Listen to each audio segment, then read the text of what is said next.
Hi everyone, I'm Carl. Welcome back to the Renko Trading Channel. Before we start, this content is for educational and experimental purposes only. It is not financial advice. Always do your own research before making any investment decisions. Today I want to show you how I actually use support and resistance on Renko charts in my own analysis.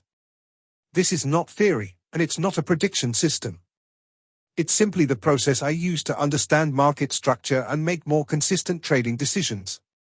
Let's jump in. One of the reasons I like Renko charts is that they remove a lot of time-based noise. Traditional candles move every minute or every hour whether price is doing anything meaningful or not. Renko only prints a new brick when price actually moves. Because of that, support and resistance levels often become much clearer.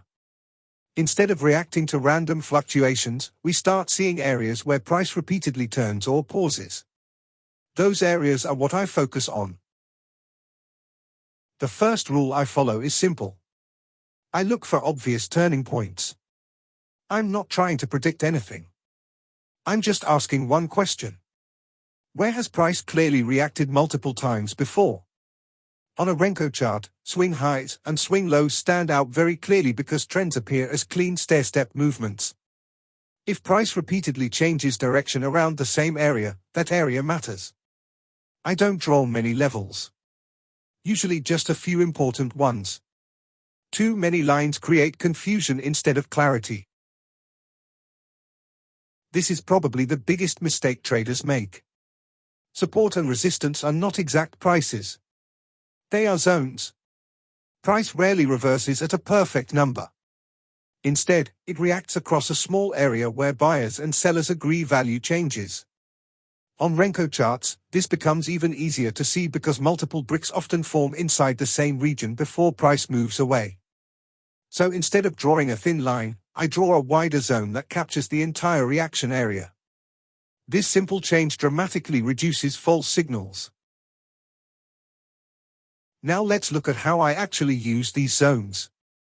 My favorite situation is a breakout followed by a retest. First, price approaches a resistance zone and eventually breaks above it.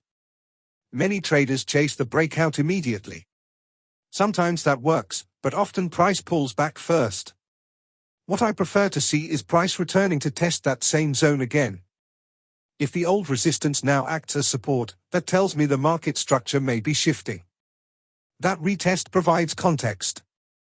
It shows acceptance above the level rather than a temporary spike. Again, this is not a guarantee.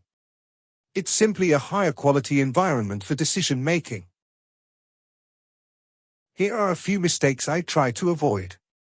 First, drawing too many levels. If everything is support or resistance, nothing is. Second, trading in the middle of ranges. The best opportunities usually happen near important zones. And third, ignoring brick size. Your Renko brick size changes how structure appears, so levels should always be viewed in context. Support and resistance on Renko charts isn't about predicting the future. It's about understanding where price has reacted before and using that information to make calmer, more structured decisions.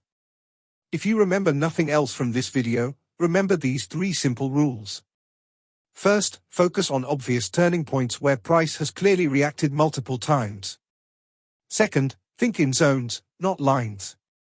Markets rarely reverse at a perfect price level, but they often respect areas.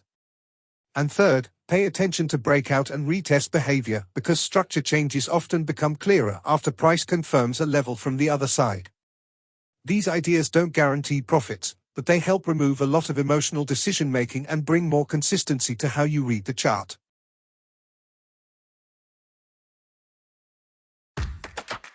That's a wrap on today's breakdown. Thanks so much for watching. If you found this helpful, give it a like and hit subscribe for more Renko trading insights. Don't forget the bell icon, and I'll see you in the next one.